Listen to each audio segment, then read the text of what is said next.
The last time Cathey Stoneback was on the show, they brought with them some beautifully handcrafted bras for an event they were having to support breast cancer research. They're back today to tell us how the event came off. Joining us is Donnie Cathey from Cathey's and Kimberly Hicks from Susan G. Komen for the Cure. Welcome, guys. Welcome. Thank you. How you doing today? Very well. Thank you. Good. I'm glad to hear that. So this event, we were talking a little bit before the show, it's one of a kind thing. So tell us a little bit how it started and how the idea came up. Well, the idea came up because one of my employees came down with breast cancer, and she's had a double mastectomy, and I have a friend that works for Komen's, so I contacted them, and they helped her a lot with her problems, obviously.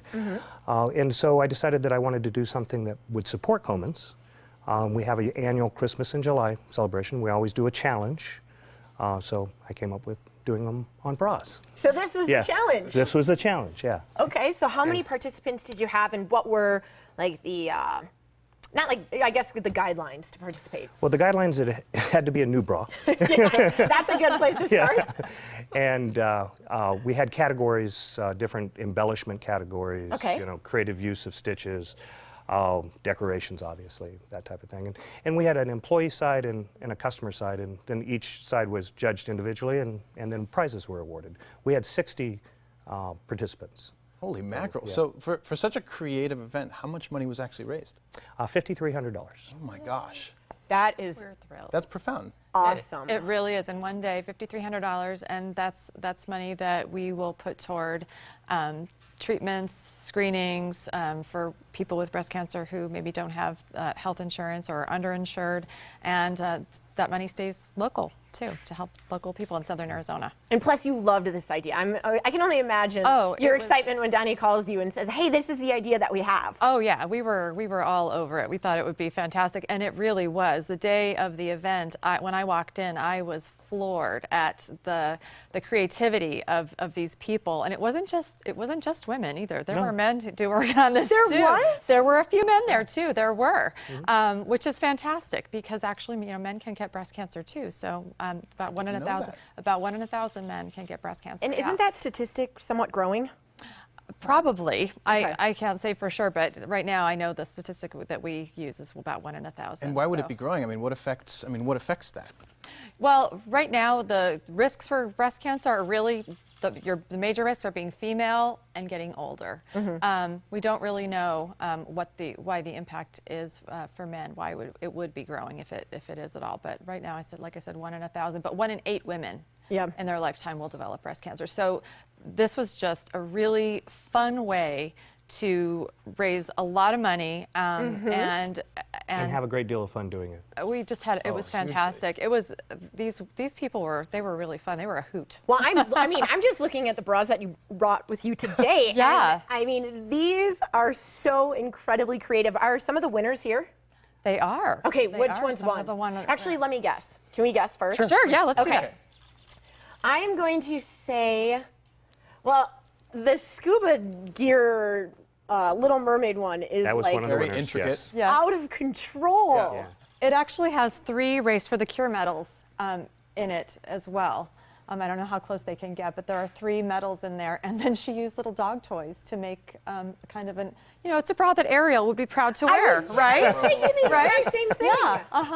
Yeah, Yeah, there's one of the medals now. My favorite one's probably the one that lights up, honestly, because I'm kind of a nerd and I like things that light up, and it's just like, it probably has a battery pack in it, right? You know, and It does. here's the deal: every one of these should have been a winner. Absolutely. I mean, there was no losers there at all. But yeah, we scattered in the ones that were personal favorites. I mean, it was so hard to vote. I actually did one myself, which was not very creative, I should say. It was pretty creative. Well, it was but, nice. But I actually got a few votes. I was so surprised. So with this being obviously the first time you've ever done this event, and it went off as successful as it did, I can only imagine that it's going to probably happen again. But this is such a creative idea. Have you gotten any feedback nationally from this? You know, obviously working with the foundation, and I'm sure you share ideas. Absolutely, we do. And we were just talking about that because Donnie told me he's going to a couple national conventions, and I'm gonna challenge the other dealers to do something along these lines. You know, and we're in a relatively small market here. There's a lot of much larger markets, so you know, have a better event than we did. Definitely. And what do you think is in store for all these bras? Where are they going to be displayed? What do you think is going to happen with them? We are working on that. We have 54 bras that were actually donated for us, and we're talking about maybe doing some kind of a traveling exhibit, perhaps to some of the shopping malls, shopping centers around town, possibly donating some to one of the cancer centers for display, because that would just be a really just a bright way for people undergoing through something really unpleasant, you know. Right. Or, you know, and we're open to other ideas too, or maybe auctioning them off even. So I don't know, we'd almost like to put a call out to the viewers to email me and let me know what you think might be some creative, fun ideas ways that we could use these bras. That is a great idea. I love that. Thank you both for stopping by again and telling us how successful it was, and of course showing off these amazing, spectacular bras. Thanks so much for having us. We really want to give thanks to our customers more than anybody else for coming and supporting it and doing these wonderful creative things and supporting Comans, because that's what it was really all about. Right. Yeah. And we are so grateful to Donnie, because without support from sponsors and businesses and people like Donnie, we can't do the work that we do. So we're grateful. So thank you so much. And thanks for having us today. Oh, absolutely. So much for coming. Congratulations on the success, too. Thank you. And to learn more about how their Christmas in July event went, you can email Kimberly, like she said. Her email is kimberly@comansaz.org. And don't forget to check out Cathey's Sew and Vac on Speedway. Their number is 721-4000 and cathey'sSewandVac.com. Coming up on The Morning Blend, an energy expert that will get you bouncing off the walls. Plus, a local company that's sending the way back in time. Don't go anywhere. That's right after the break.